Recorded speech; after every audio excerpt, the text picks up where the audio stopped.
Vamos abrir as nossas Bíblias aqui em Mateus capítulo 16, a partir do versículo 13. Mateus capítulo 16, a partir do versículo 13. Diz assim: Indo Jesus para os lados de Cesareia de Filipe, perguntou a seus discípulos: Quem diz o povo ser o Filho do Homem? E eles responderam: Uns dizem João Batista, outros Elias, outros Jeremias ou alguns dos profetas. Mas vós, continuou ele, quem dizeis que eu sou? Respondendo Simão, Pedro disse: Tu és o Cristo, o Filho do Deus vivo. Então Jesus lhe afirmou: Bem-aventurado és, Simão Bar-Jonas, porque não foi carne nem sangue que te revelaram, mas meu Pai que está nos céus. Mas também eu te digo, tu és Pedro, e sobre esta pedra edificarei minha igreja, e as portas do inferno não prevalecerão contra ela. Dar-te-ei as chaves do reino dos céus. O que for ligado na terra terá sido ligado nos céus. O que desligares na terra terá sido desligado nos céus.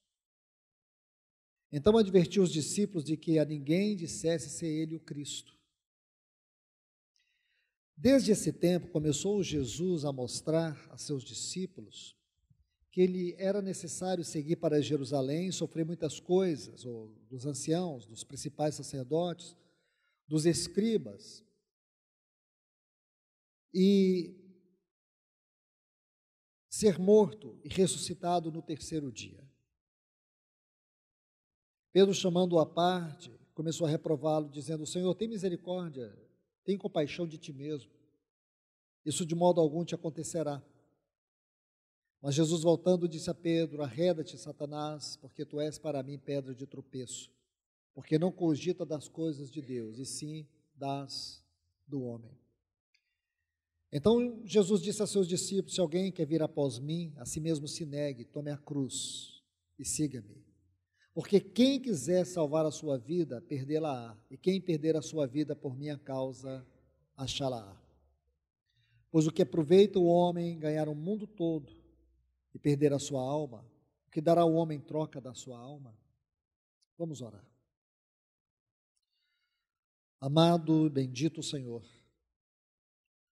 nós estamos aqui mais uma vez aos teus pés, clamando o teu socorro, clamando a tua ajuda, para que o Senhor mesmo venha se revelar a nós, para que o Senhor mesmo venha ministrar a nós a tua palavra. Somente a tua palavra é o instrumento, a ferramenta do Espírito para a edificação do teu corpo. Então vem, Senhor, e se revela para nós mais uma vez, em nome de Jesus. Meus amados irmãos, eu quero dar continuidade à palavra que foi ministrada numa outra oportunidade, acerca deste texto, desta porção de Mateus capítulo 16, conjugada com uma outra porção que está aqui em Atos 2:42, que eu vou apenas citar. Quando diz assim: E perseveravam na doutrina dos apóstolos, na comunhão, no partir do pão e nas orações. Doutrina dos apóstolos, comunhão, partir do pão e as orações. Aqui, eu preciso mostrar um quadro muito significativo para todos vocês. Quando o nosso Senhor proferiu estas palavras, ele estava em Cesareia de Filipe, ele estava indo a caminho do Monte Hermon. Eu já disse isso a vocês muitas e muitas vezes. O segredo mais profundo do ministério e da obra de Cristo não é simplesmente aquilo que ele fez, aquilo que ele falou, mas o cenário que se constrói em torno dele. Quando você tem a sensibilidade de perceber aquilo que está em volta dele, toda a geografia, quando você consegue perceber que tudo em torno dele tem uma revelação tão profunda quanto as suas palavras, quanto a sua obra. Por isso ele é o mestre incomparável. Aqui, neste cenário, ele está a caminho do Monte Hermon. Ele profere as palavras mais profundas de todo o seu ministério. E por quê? Porque ele vai resumir todo o ministério, toda a sua obra, em 4 expressões. E estas 4 expressões, elas se tornaram os 4 fundamentos de toda a doutrina apostólica. Toda doutrina apostólica, todas essas doutrinas estão fundamentadas sobre esses 4 alicerces que nós vamos ponderar na medida que o Senhor for nos dando oportunidade e se dispensando. Então nós já vimos o primeiro. E permita-me meditar um pouco sobre Atos e depois retornaremos para aqui para construir esse cenário e ver toda a singularidade da revelação. Quando você estuda a igreja de Atos, o que é a igreja de Atos? A igreja de Atos é o prolongamento do ministério de Cristo. Preste atenção nisso. A igreja de Atos é o prolongamento do ministério de Cristo. Toda a igreja de Atos está em torno desses 4 fundamentos. Mas eu quero dizer para os irmãos que a igreja, para que ela seja igreja, no sentido mais elevado da definição, ela tem que ser o prolongamento do ministério de Cristo. A igreja não é o fim em si mesma, ela é a continuidade do ministério de Cristo. Se a igreja não for a continuidade do ministério de Cristo, ela é simplesmente uma instituição religiosa. Pode cantar cânticos, pode pregar a Bíblia, pode fazer o que ela quiser e achar que deve fazer. Porém, Deus nunca olha isso como sua igreja, porque Deus não se compromete com aquilo que não está comprometido com Ele. Grave isso. Por mais que hajam boas intenções, por mais que hajam pessoas sinceras, trabalhando, se esforçando, para poder gerar uma igreja, para poder produzir uma igreja, a única coisa que nós vamos conseguir produzir é um Ismael religioso, é uma fé, vida cristã misturada com carnalidade. Isso é o que tem se tornado todo o sistema religioso, denominacional, institucional, todo esse clérigo, todo esse eclesiasticismo que você vê hoje. Eu sei que muitas pessoas não gostam de ouvir isso, sabe por quê, irmãos? Dificuldade com a verdade, porque é melhor ficar no engano. Porque o engano e permanecer no engano não te cobra nada, você é só um cliente, você é só um membro de uma denominação, de um clube religioso.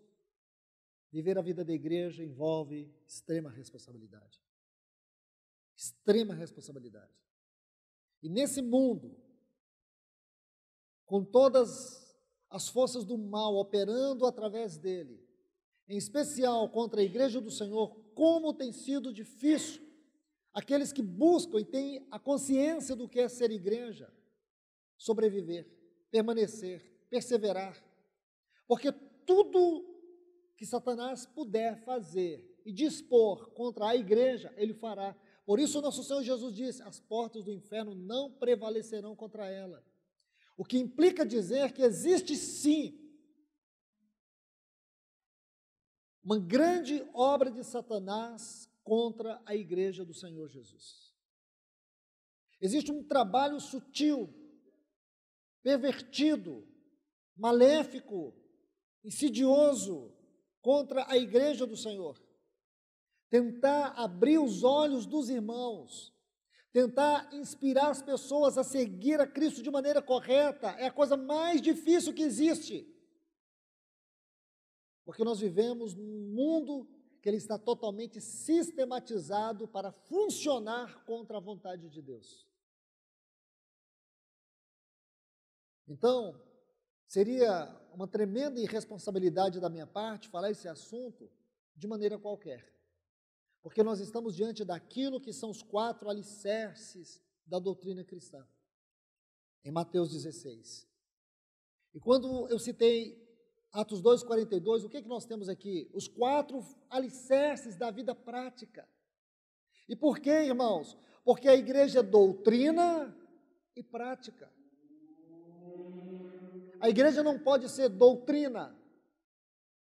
Não pode ser doutrina. Porque se nós nos firmarmos só na doutrina, sem a prática, nós nos tornaremos frios. Nós seremos uma igreja fria. Nós seremos uma igreja intelectual ou intelectualizada. Uma igreja de muito conhecimento, porém sem vida. A igreja tem que ser prática também, ela tem que ter prática. E a prática está aqui. Doutrina dos apóstolos. Eu já citei esse ponto, mas vou citar mais uma vez, Atos 2,42. E não cessavam de ensinar e a pregar que Jesus era o Cristo. Atos 5,42. Não cessavam de ensinar, didascália, e pregar, querigma, o ensino e a pregação.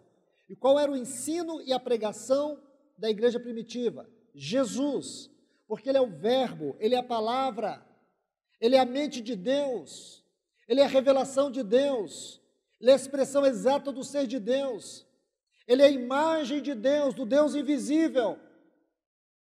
Ele é o Deus que se fez carne, o Deus Filho que se fez carne e tabernaculou entre nós, cheio de graça, cheio de verdade. Este é o Verbo que criou todas as coisas, o Verbo que sustenta todas as coisas, somente com o poder da sua palavra, tudo está sustentado por Ele. Significa que todas as medidas simétricas que constituem o universo é sustentado pela palavra do Verbo. Toda a composição exata dos gases que compõem a nossa atmosfera é sustentada pelo Verbo de Deus. Toda a vida biológica funciona por causa da palavra do Verbo de Deus. A terra é sustentada no ar da atmosfera por causa do poder do Verbo de Deus. Ele é o Verbo. Mas ele não é simplesmente o Verbo da criação. Ele é o Verbo da redenção. Ele é o Verbo encarnado. E o Verbo se fez carne. Então, o que a igreja primitiva pregava? Pregava um Verbo, Cristo, o Verbo encarnado. Então, irmãos, quantas coisas nós podemos parar aqui só para refletir? Então, deixe-me colocar mais uma vez. A igreja, para ser igreja, no sentido mais elevado da definição na mente de Deus, ela tem que ser um prolongamento do ministério de Cristo, ela tem que ser a continuidade do ministério de Cristo. A pergunta que eu faço, irmãos, mas ouça essa pergunta com muito temor: será que nós somos a continuidade do ministério de Cristo? Ou nós somos simplesmente uma fantasia religiosa, uma tentativa religiosa, uma dissimulação religiosa? Será que nós estamos profundamente comprometidos com o ministério de Cristo? Será que nós estamos com todo o nosso sentimento voltado para expressar o ministério de Cristo e dar continuidade na sua obra? Ou nós apenas nos definimos como igreja para aquilo que nós queremos? Ou nós somos a igreja tendo o nosso desejo, vontade como modelo a seguir? Ou nós somos igreja para vivermos a vontade dele, não a nossa? Você precisa responder isso. Porque será a partir dessa resposta é que você vai poder se contemplar, se ver, se está ou não debaixo da vontade de Deus. Porque, do contrário, a única coisa que nós somos aqui é um ajuntamento. Pessoas saíram de vários bairros, vieram aqui para cantar músicas, para comer um pão, para beber um cálice, dizendo que esse pão e esse cálice é a mesa do Senhor. Aí veio um irmão, trouxe uma palavra, mas que diante de Deus isso não tem a menor representatividade. Compreende, irmãos? A menor representatividade.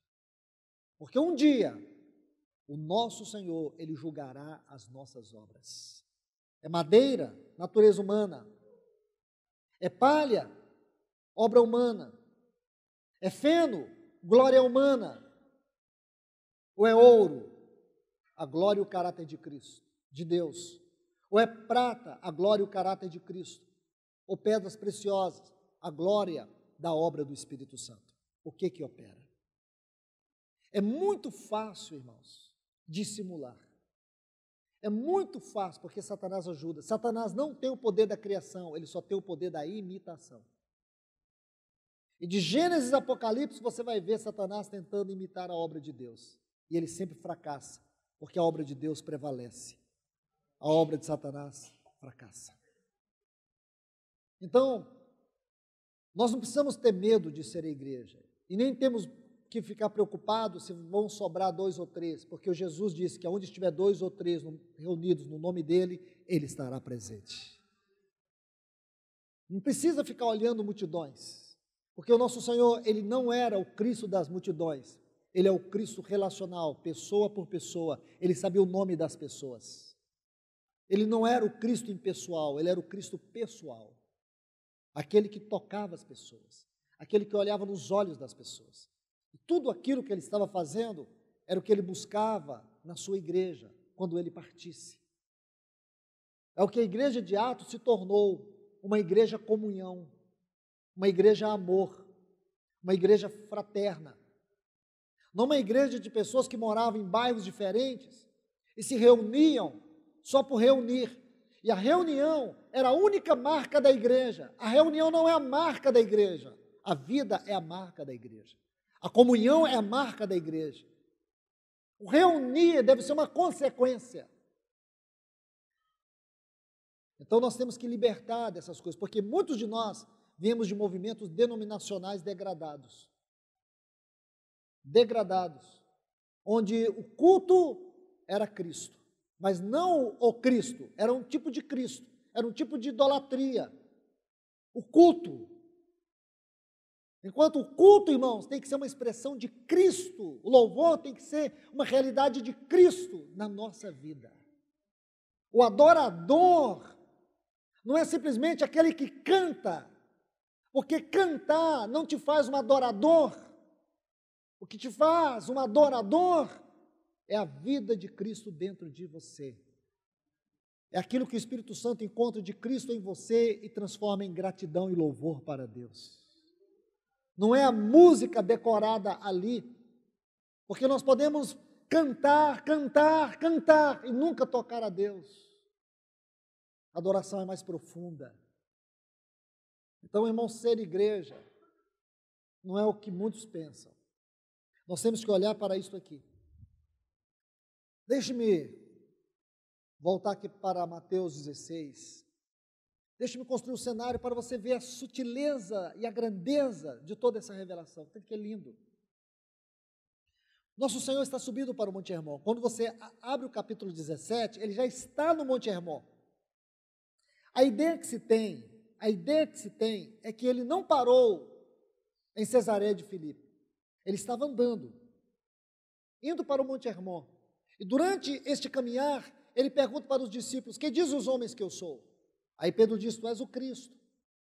Aí logo a seguir, irmãos, o Senhor Jesus diz para ele: "Sobre esta pedra eu edificarei minha igreja." Depois ele vai falar do reino, dar-te-ei as chaves do reino. Depois ele vai falar da cruz. Se alguém quer vir após mim, negue-se a si mesmo, tome a cruz. Então você vai ver que ele coloca esses 4 alicerces. E na ordem está assim: Cristo, a igreja, a cruz e o reino. Cristo, a igreja, a cruz e o reino são os 4 alicerces da doutrina cristã. E quando você vai para Atos 2:42, você encontra os 4 alicerces da vida prática, da prática cristã: a palavra, a comunhão, o partir do pão e as orações. E quando você estuda esses 4 alicerces, você percebe que existe uma configuração, uma conexão espiritual entre eles.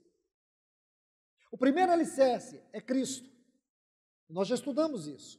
Esse alicerce está intimamente ligado com a doutrina dos apóstolos. Atos 5:42, não cessavam de ensinar e a pregar que Jesus era o Cristo. Cristo é a doutrina, Cristo é a palavra. Então, esta doutrina é o ministério da palavra. O segundo alicerce, a igreja. E este alicerce está intimamente ligado com um fundamento prático. Qual é o fundamento prático que nós encontramos? Que está relacionado com a igreja? Comunhão. E aqui eu quero parar. Comunhão. Porque a cruz está relacionada com a mesa do Senhor e o reino está relacionado com as orações. Nós vamos estudar sobre isso, se o Senhor um dia nos permitir. Agora, deixe-me ser bem rápido aqui. Nosso Senhor está indo para Cesareia de Filipe. Quando você estuda isso, você descobre que ele está indo para as nascentes do Jordão, porque o rio Jordão, ele nasce no Monte Hermon. E quando você observa aqui, volte comigo, por favor, o capítulo 16, versículo 13. Indo Jesus para os lados de Cesareia de Filipe. Preste atenção nisso. Porque aqui nós vamos ter as 4 nascentes do Jordão que estão intimamente ligadas com esses 4 alicerces da doutrina cristã. Aqui, o Jordão, ele tem 4 nascentes. São 4 nascentes que nascem lá no Hermon. Aí eles descem, formam um rio. E esse rio depois forma um lago. O lago de Tulé. E depois este lago volta a ser um rio, Rio Jordão. Depois desse rio, ele vai formar um grande lago, que eles chamavam de Mar da Galileia, e era o lago de Genezaré. Isso que eu estou dizendo para vocês, eu falo com toda a segurança, porque eu tive o privilégio de estudar essa geografia lá, pisando naquela terra, vendo tudo isso para dizer para vocês. E você vai ver que esses 4 rios aqui, esses 4 rios, é o Bereguete, o rio Hasbane, o Banes e o Ledã, ou Banias, né, como eles também chamavam, o Hasbane. Então, vamos lá, Banias, Hasbane, Bereguete e Ledã, que é o rio Dan. São esses 4 riachos que formavam o Jordão. Então você vai ver que ele nasce no alto. E vou te dizer algo mais interessante. Se você estuda essa região, você vai descobrir que lá no alto do Hermon, o frio da noite, o vapor da noite, ele é tão frio que congela no alto do Hermon. E quando vai amanhecendo o dia, existem outras coisas que estão ligadas ao Salmo 133, que não vou falar agora, somente depois. Que lá, essas gotículas desse vapor da noite, ele condensa ali, ele condensa. Quando vai amanhecendo o dia, o sol vai chegando, aquele vapor condensado, ele derrete. Olha que coisa linda, irmãos. Vamos colocar assim, de uma maneira mais fantasiosa. Esse vapor, ele vem da atmosfera do céu, certo? E ele vem e pousa sobre o Hermon, e ali ele condensa. Quando amanhece o dia, aquele vapor que desceu do céu, ele derrete e vai descendo o Hermon e encontra esses 4 pequenos rios, e ali aquela água que veio do céu vai descendo e vai formando o Jordão, vai formando o Mar da Galileia e vai descendo, descendo, até descer menos 300 e poucos metros abaixo do nível do mar, que é o lugar mais baixo da terra, onde está o Mar Morto. Quer dizer, 4 rios abençoados por Deus, é a A única geografia assim no mundo.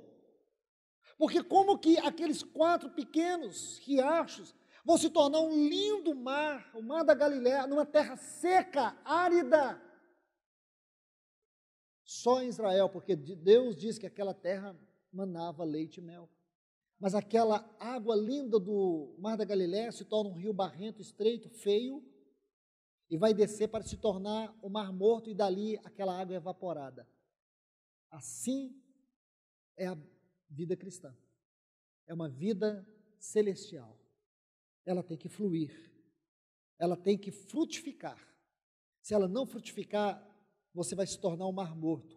E tudo que você um dia recebeu do Senhor vai evaporar da sua vida. Estão vendo, irmãos? Eu estou contando isso para vocês só para ver a singularidade desse capítulo 16. Porque esses 4 rios têm a ver com os 4 alicerces.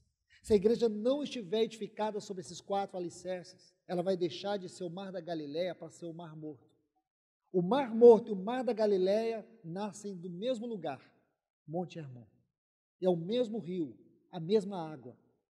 O Senhor está dizendo isso para nós, irmãos. Se nós não formos uma igreja edificada na doutrina, nesses alicerces, nós nos tornaremos o mar morto. E a doutrina morre, evapora. E sabe o que nós vamos ter? O sal que não salga.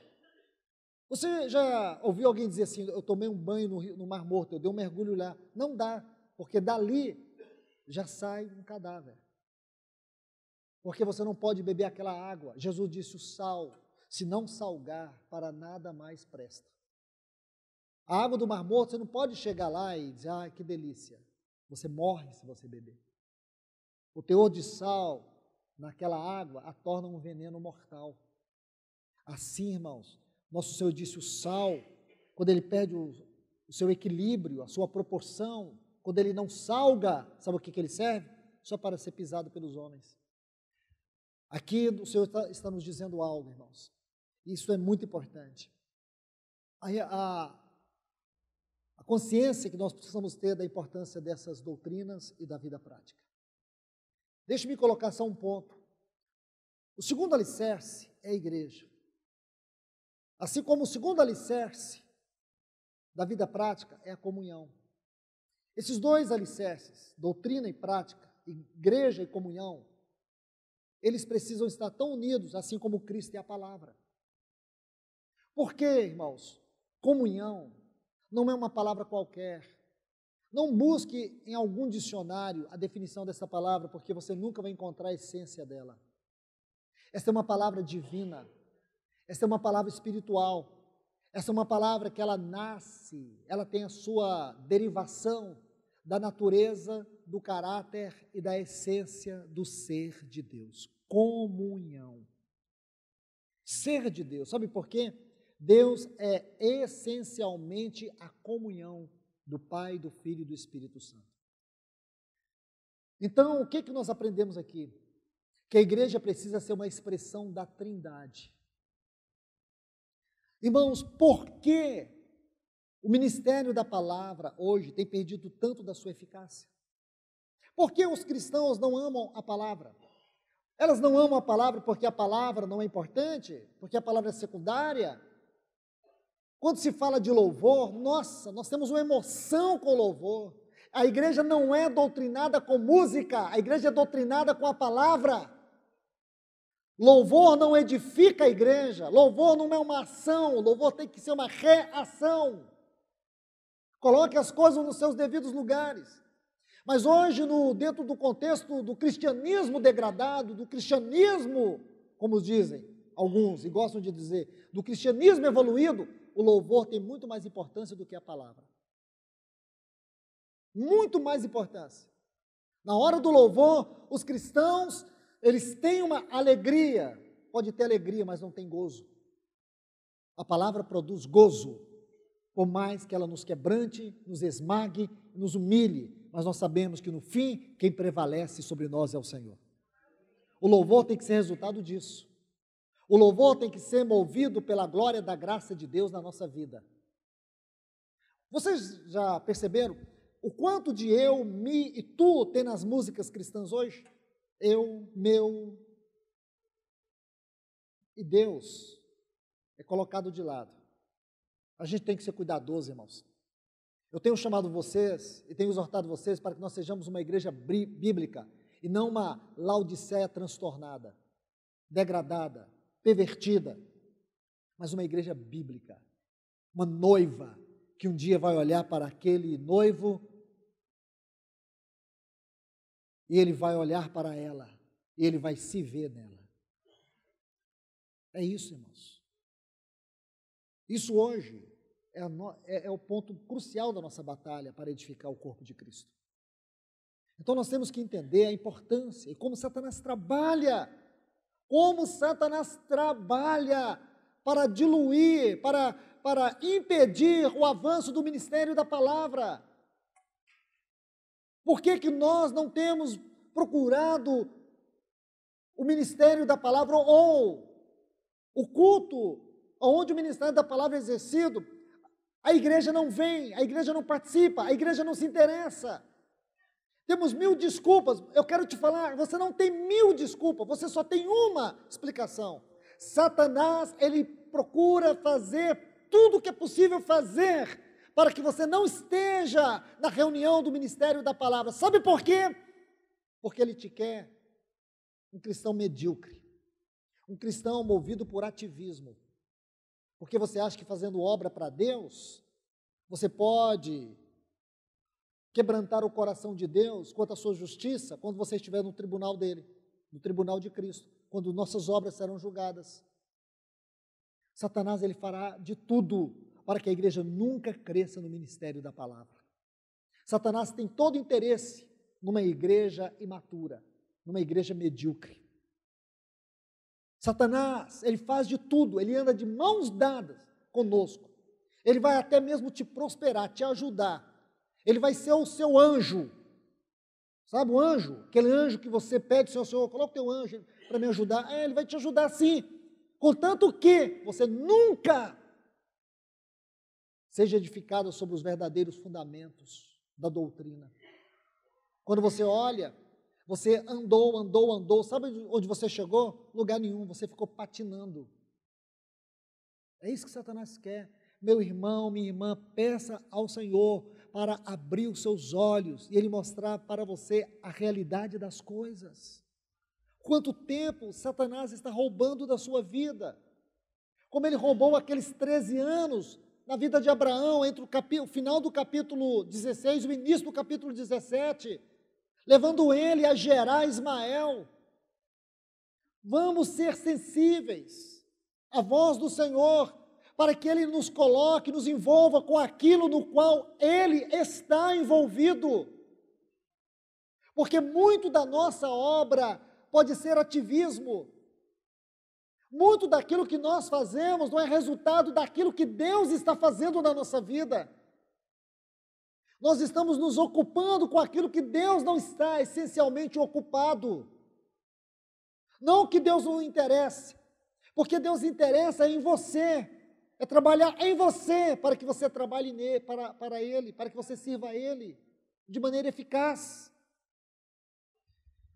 Então, queridos irmãos e irmãs, o que eu quero lhes mostrar aqui é que esse assunto comunhão e igreja é muito importante. É como que uma definição espiritual. Comunhão no sentido natural da palavra, quanto à vida neste mundo, tem que ser uma definição da igreja e não de ajuntamento. Esta palavra na Bíblia é a palavra que define Deus. Deus não é solidão, Deus é comunhão. A Bíblia diz em 1 Coríntios capítulo 1 e o versículo 9, diz: fiel é Deus, no qual fostes chamados à comunhão do seu Filho. Existe um capítulo na Bíblia. Alguém disse que este capítulo é o santo dos santos da Bíblia. Que lindo, irmãos. Este capítulo é o santo dos santos da Bíblia. João capítulo 17. Alguns escritores chegaram a dizer que de tudo que foi escrito nos evangelhos, Este é o capítulo mais profundo que existe. João, capítulo 17. Aqui é como se o nosso Senhor tivesse vestido a sua roupa, as suas vestes de sumo sacerdote. Ele entrou diante do Pai. Aqui está, deixa eu te falar, a maior oração já proferida. Não há nenhuma oração que se compare a João capítulo 17. Ela é a maior de todas as orações. Quem a fez? O nosso Senhor. Agora, a pergunta que eu te faço, você sabe qual é o tema desta, que para muitos eruditos foi a maior de todas as orações já proferida? Nosso Senhor Jesus. Ele fez esta oração aqui em João 17. E quando você estuda esta oração, você precisa encontrar o ponto mais elevado, o teor, a profundidade mais elevada dessa oração. Qual era o assunto do nosso Senhor, o assunto crucial dessa oração? Comunhão. Comunhão. Como você vai saber isso? Eu vou te dar uma chave. Para mim ela é importantíssima. Se você estudar João capítulo 17, você vai encontrar 8 vezes a frase, para quê? Para quê? Então lê esse capítulo todo e você vai encontrar 8 vezes a frase, para quê? Cada uma dessas frases constitui uma proposição. E cada uma dessas proposições vai revelar para nós o coração do Senhor nesta oração, porque esta oração é o coração do Senhor. Nós podemos dizer assim, nosso Senhor Jesus, Ele deixou o seu coração revelado para nós nessa terra. Onde poderemos encontrá-lo? João capítulo 17, aqui está o coração do nosso Senhor. Então ele começa orando assim, João capítulo 17, vou ser bem rápido para a gente não demorar. Ele diz assim, tendo Jesus falado essas coisas, levantou os olhos ao céu e disse, Pai, é chegada a hora. Irmãos, eu queria ter tempo só para a gente meditar nessa frase, é chegada a hora. Porque lá no início do Evangelho de João, nós vamos começar a estudar sobre esta hora da qual ele fala. Quando a mãe dele foi induzi-lo ali a fazer aquele milagre, ele diz, mulher, não é chegada a minha hora. Lembra? Não é chegada a minha hora. Então ele tinha esta hora, essa urgência no coração dele. Agora chegou a hora. Ele diz, Pai, não era para Maria que ele tinha que falar, é para o Pai.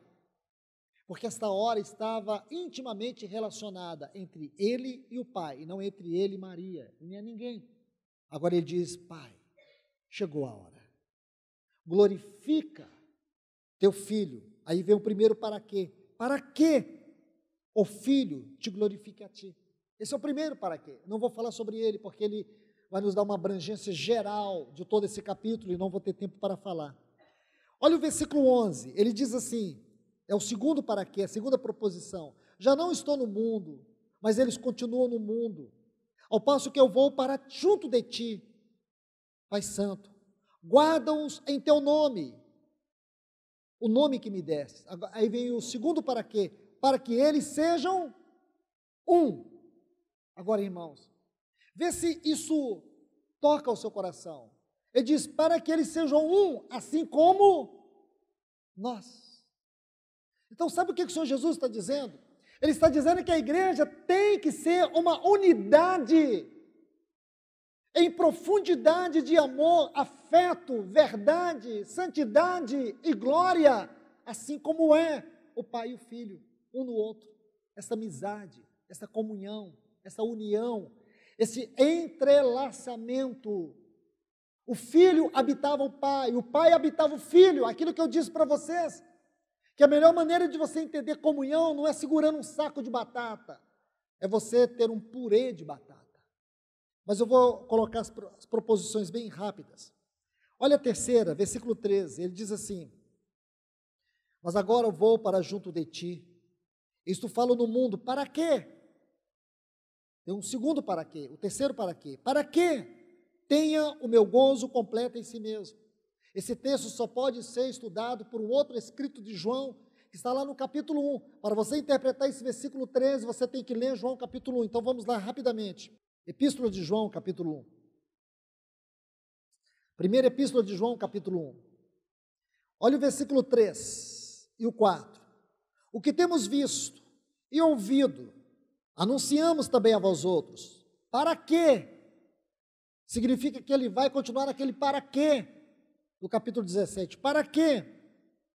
Igualmente mantenhais comunhão conosco. Ele vai definir o que é comunhão aqui. Veja a definição linda. Ora, nossa comunhão. Ele está dizendo, sabe o que é comunhão? Comunhão, a nossa comunhão é com o Pai, com o Filho e com o Espírito. Nossa comunhão é com o Pai e com o Filho Jesus Cristo. O que quer dizer, irmão? Que você ama o irmão ama você, nós estamos em comunhão. A nossa comunhão não é uma amizade qualquer, a sua comunhão com o outro é a sua comunhão com Deus. O que significa que se eu não estou bem com o meu irmão, eu não estou bem com Deus. Se eu não amo a comunhão com o meu irmão, eu não amo a minha comunhão com Deus. Mas é muito fácil, né, irmãos? Como João disse, nós conseguimos amar a Deus que não vemos e odiamos ao irmão que vemos. Como é possível? Como é possível? Irmãos, como nós temos que entender isso? Porque a vida da igreja é prática. A igreja doutrina, a comunhão é prática. Então vamos entender o que é igreja. A igreja é comunhão. Igreja não é simplesmente um ajuntamento de pessoas que estão debaixo da mesma doutrina e fazem a mesma coisa. Não, igreja não é uniformidade, igreja é diversidade na unidade. Eu não concordo com alguns pontos, você também não concorda, não é doutrinário, mas nós não concordamos, mas isso não vai nos dividir, compreende? Irmãos, eu caminho com tantos irmãos, muitas comunidades, eu não concordo que os irmãos partam o pão na quarta-feira, mas eu já tive comunidade que os irmãos partem o pão na quarta-feira. Particularmente eu não faria isso, mas eles fazem, mas nem isso me tornou o inimigo deles, porque o que nos une não é o pão partido na quarta-feira, o que nos une é Cristo. Tem irmãos que dizem que a igreja não vai passar pela tribulação, pela grande tribulação. Eu acredito que a igreja vai passar pela grande tribulação, mas eu não me tornei inimigo deles porque eles acreditam que a igreja não vai passar pela grande tribulação. Eu só digo para eles, você está atrasado, porque se você acha que a igreja não vai passar pela grande tribulação, você está despreparado, prepare-se, porque Jesus está voltando muito mais rápido do que você pensa. Certo? Mas tem irmãos que acreditam que o milênio é figurativo. Eu acredito que é real, mas nem por isso eu me tornei inimigo dele. Mas eu guardo o sábado, Luiz. Eu estou pecando? O problema é seu. Eu guardo o sábado. Eu guardo o domingo, e nem sei se eu estou guardando direito. Isso não é importante, irmãos. O importante é o Senhor, ser o Senhor na nossa vida de domingo a domingo. Entende? Então a gente tem que sair dessas picuinhas. Entende, irmãos? Vamos ser claros com essas coisas. A comunhão tem que ser maior do que tudo, irmãos.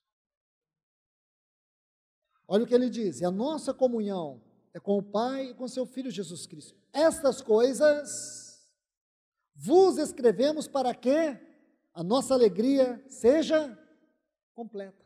Não é o mesmo texto de João? Quando é que nós vamos ter alegria completa, irmãos? Quando nós vivemos na verdadeira comunhão. Comunhão com Deus, comunhão com seu Filho. Quando é que você vai viver a verdadeira comunhão com Deus? Quando você aprender a viver a verdadeira comunhão com o seu irmão. É a comunhão do corpo que me leva à comunhão com Deus. É a minha comunhão com a igreja que me leva à minha comunhão com Cristo. Já viu aqueles irmãos segregados? É o quarto dele, a casa dele, a mesa dele, só ele. E a espiritualidade, irmãos, acima da média. É aquele irmão que parece que ele não anda, levita de tão espiritual que ele é. A fé dele é maior do que as outras, a vida cristã dele é maior do que as outras. A intimidade dele com Deus, Senhor, Irmãos, isso não é espiritualidade, isso é superficialidade. A espiritualidade, ela tem que estar fundamentada nesses 4 alicerces. E um deles é prático aqui, que nós estamos estudando, todos são práticos. Comunhão.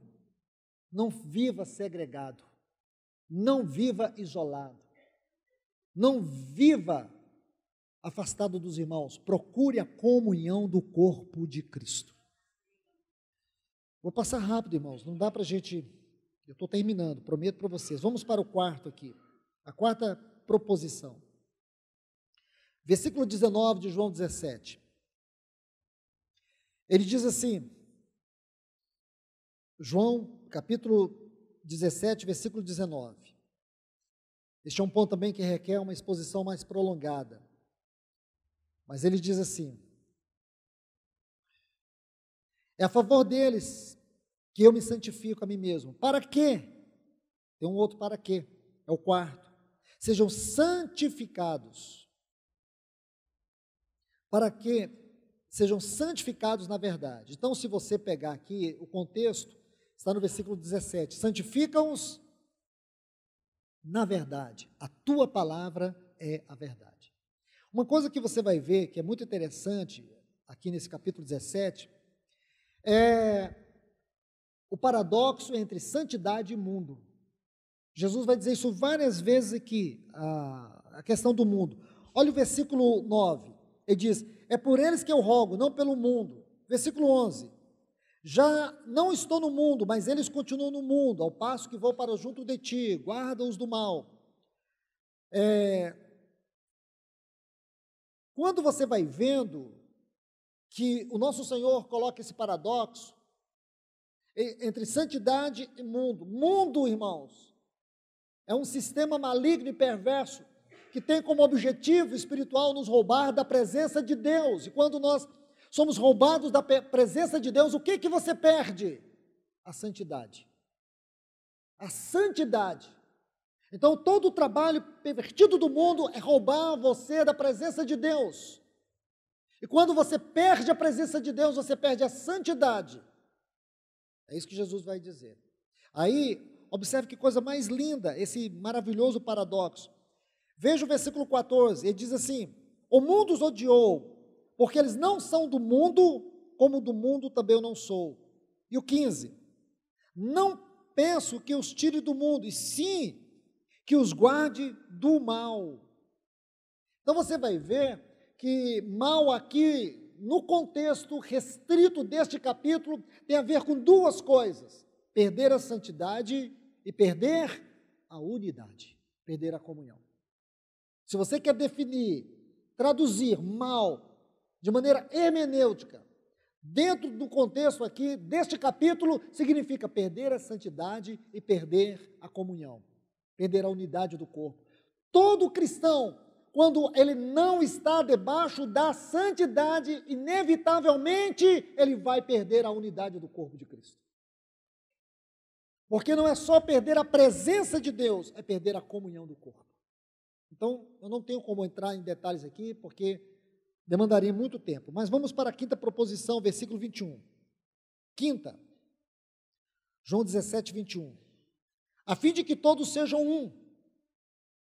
E como és tu, ó Pai, em mim e eu em ti, também sejam eles em nós. Aí tem o outro para quê? Para quê? O mundo creia que tu me enviastes. Sabe o que Jesus está dizendo aqui?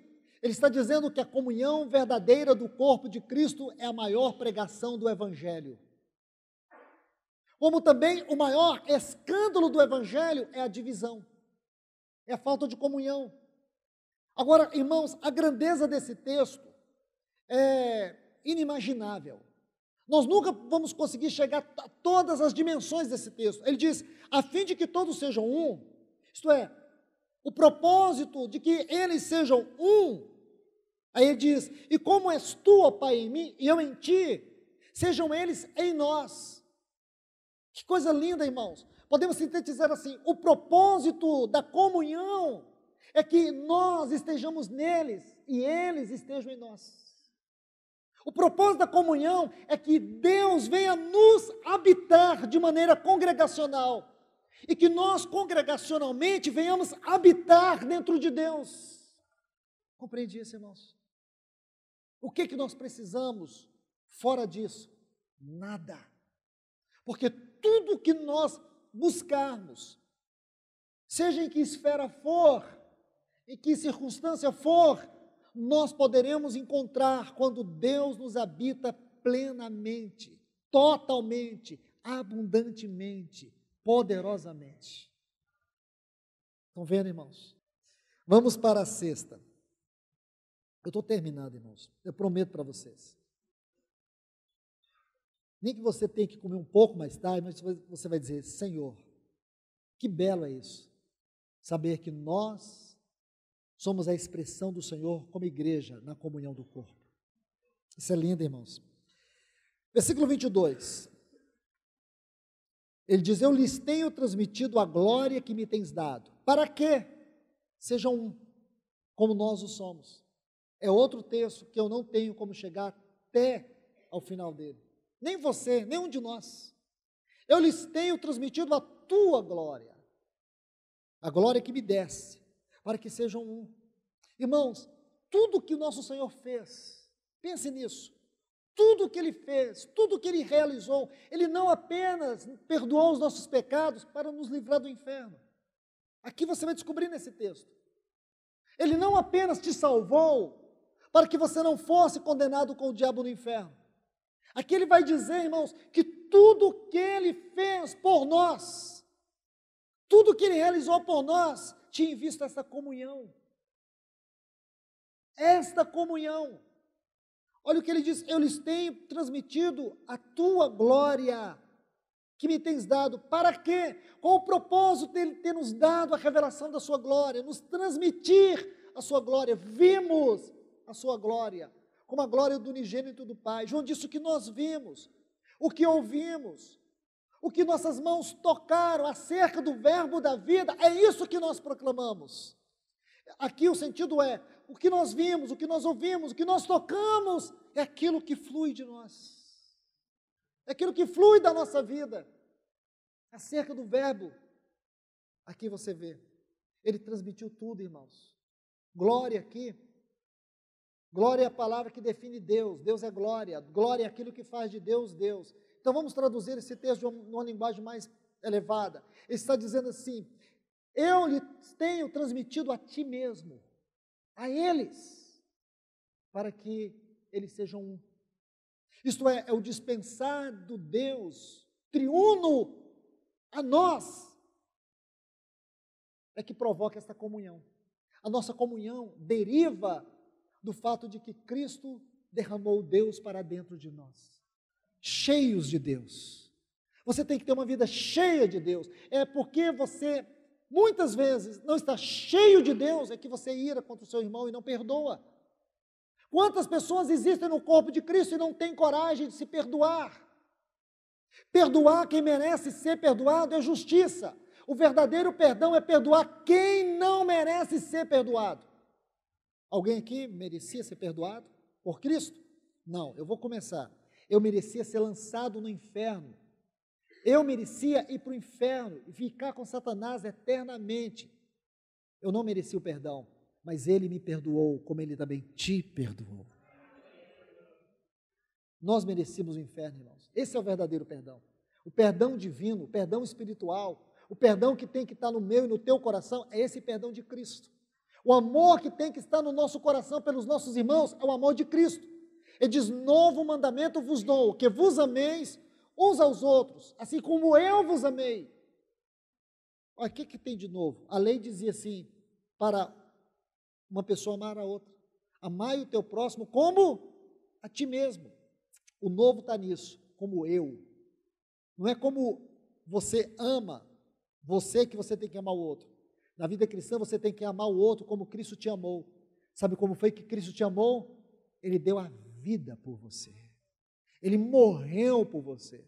Você tinha uma dívida impagável, Ele pegou a dívida que era sua e colocou sobre os seus ombros, recebeu a sua condenação e foi até o inferno por você. Diferentemente de mim e de você, por causa da sua integridade moral.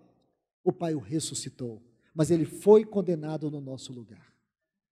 Isso é perdão, certo? Isso é perdão, isso é vida cristã. Então, aqui está. Irmãos, versículo 22. Voltemos nele. Eu lhes tenho transmitido a glória que me tens dado,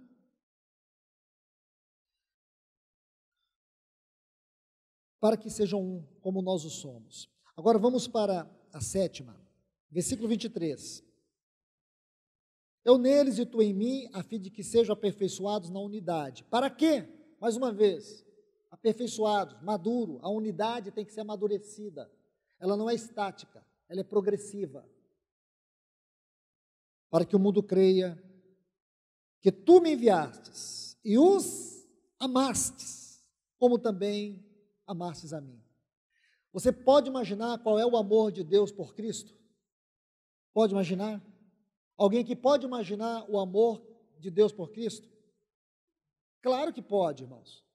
É só você imaginar, pensar o amor que Ele tem por você. Porque Deus te ama do jeito que Ele ama Cristo. Deus te ama com toda a força que Ele ama Cristo. Olha o que esse texto diz, que para que o mundo conheça que tu me enviaste e os amaste, como também amastes a mim. Mas sabe por que muitas vezes nós não conseguimos experimentar o amor de Deus? É porque nós ficamos na periferia da comunhão. Você quer saber uma maneira de você sentir o amor de Deus? É você viver a comunhão do corpo de Cristo. Porque no corpo de Cristo você vai sentir o amor de Deus na vida dos irmãos por você. Um amor tão grande que você vai perceber que nem na sua família você é capaz de experimentar esse amor. Porque o amor da sua família, quando você morrer, só vai até o caixão e até a sepultura, mas o amor dos irmãos vai entrar por toda a eternidade. Nós os amaremos por toda a eternidade. E você acha que lá na eternidade, irmãos, eu vou querer viver com os irmãos da Rússia? Eu vou querer conhecer os irmãos da Rússia, mas lá na eternidade eu quero ficar com os irmãos que nós crescemos aqui nesse tempo. Porque tem irmãos que acham que eles vão ficar só lá perto de Paulo, lá perto de João. Você vai se frustrar com isso. Embora lá na eternidade não tem frustração. Mas eu quero dizer para vocês, sabe qual vai ser a nossa maior alegria? É de ver uns aos outros. Amém por Paulo, porque eu já vi irmãos dizer, quando eu chegar lá na eternidade, a primeira pessoa que eu quero ver é Paulo. Outro disse, a primeira pessoa que eu quero ver é Moisés. Você está enganado. Quando você chegar lá na glória, a primeira pessoa que você quer ver é aqueles que andaram com você.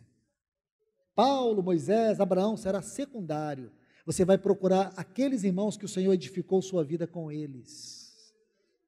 E você vai ver que esses irmãos, eles foram mais importantes na sua vida do que qualquer outra pessoa.